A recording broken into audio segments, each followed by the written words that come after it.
I'm MVL, and today is another pickup video for the month of October. Now, in terms of hardware, I haven't picked up any consoles, but I did pick up this Elgato Game Capture HD. Here's the box for it, although I don't really care about boxes for video capture software. So there you go. This little device will allow me to capture high definition footage for things like the PlayStation 4, PlayStation 3, Xbox 360 and PS3 with a patch to PS3 or driver update, something like that, because I don't think it natively does that due to some sort of encryption. But this is really cool, so we should have gameplay footage for every game in this video, which is really awesome. Also, this model, it's the older model, but it can capture component and composite video. No SCART, unfortunately, it must be American, but that's still really cool. That means I can capture things like the PlayStation Portable, which I wasn't currently able to. So, the only other thing I will kind of consider hardware, and I realise this is not hardware, but for the purposes that I'm using it, it is hardware. It is a Game Genie, look at how big that box is. Video game enhancer, or so they say. The reason I picked up the Game Genie is because, I've mentioned before, I modified my Nintendo Entertainment System to be a front loader, which cuts out a lot of the hassle of trying to get the games to work because of the system's flaws. The only problem with that is it was very difficult to get the games out of the system.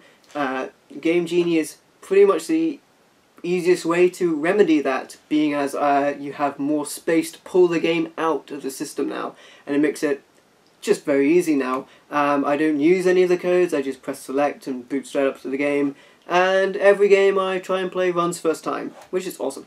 So, moving on. Talking about the NES, let's move on to that. I picked up a couple of games from a shop called Big E's Games and DVDs, although one of these I picked up off eBay. First of all, Power Blade. These were just, you know, there. I rarely see NES games. This is a platformer, I didn't know anything about it. It's kind of cool, kind of interesting. In a world where computers take over, you've got to shut down the mainframe or something like that. I didn't get that far into it. Another game, which is really cool, Rad Gravity. The main character is he kind of looks a bit like Bruce Campbell, Ash from Evil Dead. I think that's deliberate. It's a kind of comic book style sci-fi platformer again. Yeah, it's pretty cool. It's nice to pick that up. I'd never heard of it. And the last one I picked up from eBay, and that is Gunsmoke. And that's a Capcom game. Really cool, good shooter. The best of the bunch I picked up, to be honest. It's really awesome to have that, and because I have the modified NES, this loads every time, which is awesome. Moving on, we have some Commodore 64 cassettes. Now, I haven't tested all of these yet, so I'm hoping that you will see gameplay footage for all of these and they will work. The first one is Arcadia, space shooter, and I assume that says Arcadia. That font's really weird and it doesn't say the name on the side, it just says Commodore 64. Yeah, it's a space shooter. I mean, these were $2 when they were new. £2 when they were new. So they're really cheap to get now, and I picked them up. The next one, another space shooter, Laser Force. I do love me some space shooters. This one again, about £2 to pick up. It's really sweet to get these things because they're pretty old now. A new arcade shoot-'em-up which stretches the C64 to its limits of incredible colour, fast action, smooth movement, and compulsively addictive gameplay. Ooh, that sounds interesting, and I do hope it's not compulsively addictive because I've got stuff to do. Next up, Silkworm. This is a Mastertronic Plus, and I'm going to speak more about that later. These are kind of budget titles for the Commodore. This game has been on the NES before, and the only reason I picked up the Commodore version is I had access to it already, but I wanted my own copy, and I really like the music when it's loading, so that's really cool. Next up, now this is really cool, the real Ghostbusters. Now what this is a port of the arcade game. It's kind of like a top-down shooter. I believe it's multiplayer, which will be really cool. Yeah, it's just really nice to pick this up. Allegedly there's an Amiga version, but I can't find it. So I picked up the Commodore version. Doubtlessly it will not look as good, but it's still nice to have that. So, moving on, what should we do next? Let's do some TurboGrafx games, TurboGrafx 16s. I picked up a few good ones, and I picked these up from consolegoods.co.uk, where I picked up at the same time a RGB SCART cable for my Sega Saturn, because I didn't have an RGB SCART for that yet. So I used that as an excuse to pick up Gallagher 90. Now, Gallagher 90 is actually Gallagher 88, or at least it was in Japan, and I think I mentioned before that all of these games are American games. None of them really made it over to Europe, so these are kind of all imports. This game is really sweet. It's technically, I would say, it's the Gallagher 3, but yeah, it's really awesome. It's the best one I've played so far. The colours are really good, the sprites are really big. There's sections where you're doing vertical scrolling that have been added in. I can't say enough good things about this game. I really enjoy it. Next up, another game I actually quite enjoyed, because I didn't know anything about this, Crater Maze. This is based off a Japanese Famicom game, I believe, although things have been changed for the American release. It's kind of like Bomberman, you know, it's a maze style. You'll see the gameplay footage, but yeah, this is really sweet. I was playing this for a couple of hours as soon as I got it, actually. I couldn't put it down, mainly because it's a bit easy and I didn't die. But yeah, I did really enjoy that. And finally, Vigilante for the TurboGrafx 16, another Hue card. I don't know if I like this very much. It's a side-scrolling beat-em-up, which I do love side-scrolling beat-em-ups, but I don't know, it's just a bit weak. The sprites are a little too big, and the gameplay is a bit repetitive and annoying, which I know sounds weird when I'm talking about side-scrolling beat-em-ups, but I wasn't feeling that game too much. Moving on, let's go to the Game Boy. I picked up a copy of DuckTales, and this is also on the NES. It's a cool little platform game. I'm sure a lot of you are aware of DuckTales, but yeah, I didn't have this on anything, so I was fine with picking up a Game Boy copy. It was very cheap. I picked it up in a charity shop. It was good to have that. Next up, for the Game Boy Color, we have Quest for Camelot. I believe this is based off of a cartoon, although I haven't seen it. It's probably a feature film. Yeah, this was about £2 in the shop, so I picked it up. I've read reviews that it's not that great, but the graphics kind of looked quite intriguing, so I picked it up. You know, what's the worst that can happen for £2? And finally, for the Game Boy Advanced, I picked up Phalanx, or however you say that. You may be aware that the US cover for this game, when it was out on the Super Nintendo, had a very strange kind of old man playing a country-style banjo and a spaceship in the background. It didn't really make much to do with the game itself. But yes, it's good to have this. I don't have it on the Super Nintendo, so having it on the Game Boy Advance is really cool, because it's a portable system, and it's a great game. It's an awesome shoot-'em-up. And now we approach the part of the video you've all been looking forward to. It's a purchase I made from Games World Bodmin! Games World Bodmin! I shop from there literally all the time. So, it is a Space Harrier for the Sega Master System. Really sweet to get this. It's a port of the arcade game. This was pretty much the best version I can get with the hardware I have available. I think there's a Sega 32X version, but I don't want a 32X. So there you go. And in case you didn't get it, I picked it up from Games World Bodmin. It's a website. gamesworldbodmin.co.uk. So, moving on to some Sega Mega Drive, because I do love me some Sega Mega Drive. These are a few loose carts I picked up. I picked these up from a shop called Biggie's Games and DVDs, which I probably mentioned before. Ghouls and Ghosts. This is a really sweet game. It's it was really sweet to pick this up around Halloween as well, I can say. Because, yeah, it's a really creepy game. It's hard though. There's two modes on it. There is Practice and Professional. And yeah, I didn't get very far in this game, but it is a really cool game. Next, I picked this up off eBay. A game called Gods. I believe this was on both the Super Nintendo and the Sega Mega Drive, and probably on some other consoles. I'm going to guess the Amiga and things like that. So yes, I don't know much about this game, but it was really cheap and it looked kind of cool. So there you go. And finally I picked this up again from Big E's Games and DVDs, which is in St. Austell. Wonder Boy in Monster World.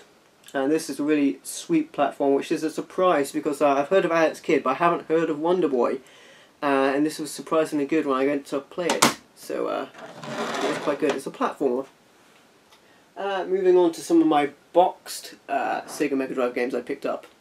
First up is an Arcade Classics compilation. That's the compilation of Centipede, Missile Command, and Pong.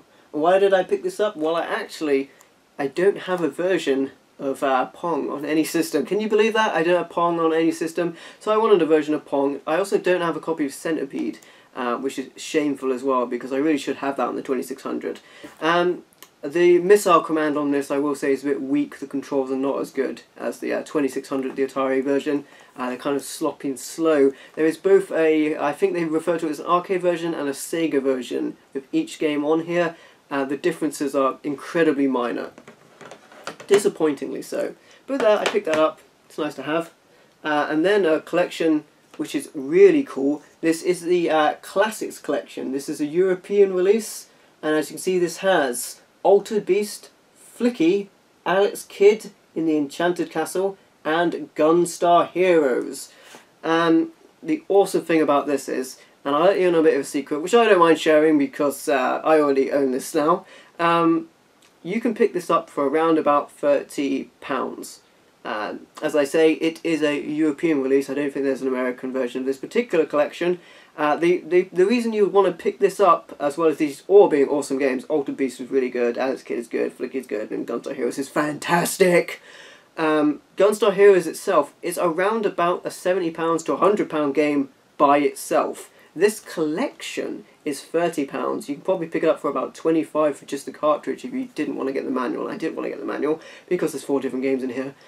And yeah, after having played Gunstar Heroes, I would probably pay the £70 just for Gunstar Heroes. It is really good. It's a good shooter. So yeah, I'm very happy to pick this up. These all came from the same seller, the arcade collection, and this next game, which I kind of teased on Twitter if anyone knew what it was, because the cover I have is a Japanese cover for this game, and the game itself is an American, a Genesis cart. I don't know why. I mean, the American cover, the Japanese cover rather, is much nicer than the American cover. You can see this cover is just beautiful artwork. And yes, this game is really cool. It's a shoot 'em up. It's called Gaia-Res, and here is the proof that the cartridge itself is in fact a Genesis cartridge, so I can play it because the Mega Drive is region free, as in it will play Genesis games a bit slower because of the 50Hz, 60Hz difference. Gaia-Res means something along the lines of Mother Earth Rescue. The game is really sweet. You have a TOS system attached to your ship where you can shoot it out and steal the firing capabilities of the ships that are attacking you, which is really cool because you have a really interesting array of weapons that you can use that way. And I thought it was really sweet. The next game I picked this up from Faceless Monkey, his market store in Truro. I picked up Kid Charmeleon. This is just a platformer with a load of different wacky things going on. But yeah, it looks kind of interesting. I haven't played it yet, but I do like me some platformers, so that seems cool. And this next one I picked up from consolegoods.co.uk, Revolution X. It's a shooter that you can't use any guns for, which is really annoying, because I was hoping to use the Menacer for. You can use the Sega mouse for this, but the Sega mouse is really expensive for some reason. So there you go, I was playing the arcade version on MAME emulator. This one I'm sure will have less sex and violence, as console ports often do, but what are you going to do? And then moving on to the Nintendo 64. I picked up a couple of games. All of these I picked up from Faceless Monkey in Truro. I got Duke Nukem 64. I'm talking about games that have had the sex and violence cut down considerably. I assume this port of Duke Nukem 3D, which I've played before, everyone has, but I just didn't own a copy on the N64.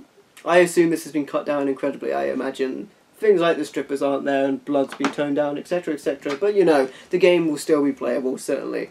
Turok Rage Wars. I actually didn't own this one. It's good for multiplayer. Pretty happy to pick that up. Yeah, I like me some 64 multiplayer games, and I picked this game up, but especially for multiplayer, because I understand it's a 4-player multiplayer. I picked up Xena Warrior Princess, almost boxed, and yeah, it's a 4-player multiplayer game. It looks kind of, I don't want to say Smash Bros. Style, because it's definitely not from the graphics and themes, but yeah, 4 players beat the hell out of each other. Yeah, might be interesting. It was fairly cheap. So there you go, and like I say, it's almost boxed. The box is, I mean, this is real bad condition. It's a shame. But there you go. And moving on, for the Sega CD, the Mega CD as we call it, I picked up Sega Classics Arcade Collection. A lot of arcade collections. This is a bunch of games. We have Golden Axe, Super Monaco GP, Streets of Rage, Columns, and The Revenge of Shinobi. I have most of these games already. I just wanted to pick this up because the music on Golden Axe is a bit better in this game. No other reason than that, really. It was just really cheap. Nice to have it. And my Sega CD section is looking kind of thin. Now, moving on to the PlayStation 1. I picked up this particular game from Faceless Monkey and Truro. It is Fear Effect 2. Now, I've actually never played Fear Effect 2. I played and completed Fear Effect 1 back in the day, but I never played Fear Effect 2. So the next game I picked this game up in Camborne Games, Loaded for the PS1. I've been looking for this game for quite a while. I picked it up for £5 in Camborne Game, which is a very good price, especially for the Black Label version of this game. It's missing the manual, but it does have the game disc in there, which is really cool, so I'm very happy to pick that up, Loaded for the PlayStation 1. Next up, I picked this up from Faceless Monkey and Truro. Rayman 2, The Great Escape. I've never played any Rayman game ever. I know, right? So it'll be fun to give that a go. So moving on, I will do the PlayStation 2 now. So for the PlayStation 2, I picked up a couple of great games. The first one, Code of the Samurai. Now, I know you've all played Code of the Samurai, so I don't need to tell you anything about Code of the Samurai, because you all know all about that game. Next up, Haven, Call of the King. I picked this up from a charity shop. Shamefully, I also picked up Crash Bandicoot from that charity shop, but the disc wasn't in it, which is very unfortunate. I don't own Crash Bandicoot. I was kind of put off at the time because I wasn't very good at it. Haven, this was intended to be the first of a trilogy, but due to poor sales, that never materialized. Next up, Mana Khemia, Alchemist of Al Revis. That's probably butchered, but there you go. This was a special edition version I picked up from Games World Bodmin. Games World Bodmin! And yeah, inside of here is the soundtrack. There you go. The only thing it was missing is a poster, but you know, that's alright. It's cool to get that. So there you go. And finally, for the PlayStation 2, I picked up Summoner in a chain shop for next to nothing, less than £1, I can't remember. But that's Summoner for the PlayStation 2. Next up, again in a chain shop, commercial chain I often speak about, but I never tell you the name because sometimes I have issues with them, like stickers on the manual. I picked up Final Fantasy IV, the complete collection. This is really cool because it's Final Fantasy IV and the After Years, and there's a little game in between tying them together. And I was really cool to see this in that shop, particularly in the condition it's in. It's in very good condition. There you go. And we have all of this cool packaging, which is really awesome. And another thing is, I wanted to know if they had the manual and the little extra cards, and they did, and they're sealed! Sealed! And what do I do with seal things? I open them up, and I'm going to open them up right now in front of you. There you go. Some cool art cards. The only thing that was missing from this is the PSP cleaning cloth, but that's not a deal breaker. So that was cool to get those. Moving on, I picked up, this was for Faceless Monkey, the Market Store. I picked up Unreal Tournament for Dreamcast. Actually don't own any copy of Unreal Tournament 1. I played a lot of the later games in the series. but you know, it's nice to pick this up. My Dreamcast, similar to my Sega CD, is shamefully thin. It's always worrying when I own more 3DO games than I do for a good console. So there you go, I had to pick up a couple more Dreamcast games. And then for the PC, I do sometimes pick up PC games. I pick these up from a chain shop again, and they were all of these less than £1. I picked up Gothic 3, the main game. This was 25p. It's an RPG game. Looks kind of cool. Also, the expansion pack, Forsaken Gods, was something like 75p. That was really cool to pick that up. And then Hexen 2 I picked up again, probably 50p. I don't know what I paid for this. And yeah, I used to really like Hexen on the Nintendo 64, which I currently don't own a copy of. So Hexen 2 for the PC, yeah, I'll pick that up. For the OG Xbox, or whatever the hell you're supposed to call it now that they have an Xbox One, I picked up in the chain shop yet again. It was Dark Summit. Now this is a snowboarding game for the original Xbox. I don't think it's exclusive at all, but you know, I picked it up. It was something like $2 or less. I picked this one up in a charity shop of Dead or Alive 3. This was one of the early titles for the Xbox when they were attempting to attract a Japanese audience, which they never really did and still don't. You know, Japan is very loyal to Sony and Nintendo, and I don't think Xbox really knows, or Microsoft rather, knows how to appeal to Japanese gamers. I also picked up, I have no idea where I got this one, Gemna Onimusha. I really like the Onimusha games. Warlords is very good on the PlayStation. Don't know anything about this one, picked it up, that's kind of cool, nice to have that. This one is just a slight upgrade, Max Payne, the original one. I have it for the PlayStation 2, I assume there will be slightly better graphics or something like that on the Xbox version. I picked this up in a chain shop again for next to nothing. And then this game, Pariah, is a first-person shooter I know nothing about whatsoever, so I picked it up, naturally. Something like £1 or less than that. Xbox original games are really, really cheap these days. Moving on, I picked up a couple of Nintendo DS games, and I picked them up from Games World Podman!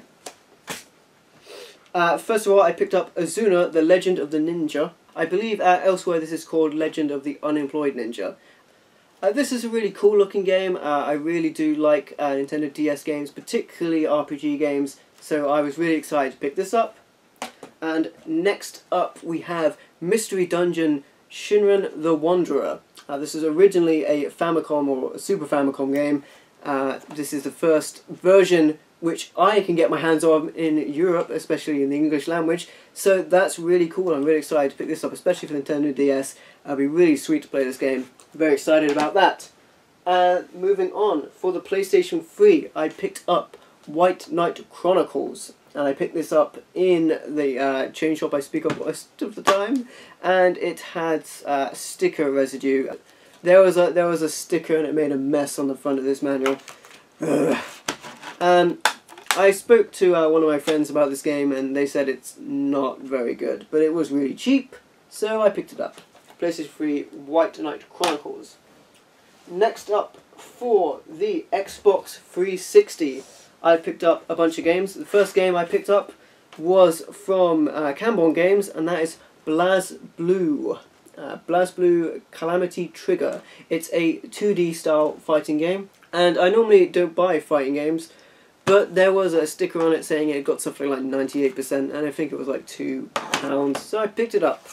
I picked this up from a chain shop. This is Brutal Legend. It's a heavy metal style game. It's got cameos from Ozzy Osbourne, Lemmy and things like that. It looks really awesome. So that's why I picked that one up. And this one I picked up from Games World Bodmin. Dodonpachi Resurrection. This is a really cool looking, it's a vertical scrolling shooter. Rising Star Games, and they brought me Death Smiles, which I also very enjoy, and that is a horizontal scrolling shooter. This one's vertical, and I do prefer vertical scrolling shooters. It's another crazy Japanese style game, and I think there's a soundtrack in here. Yeah, there you go, there's a soundtrack.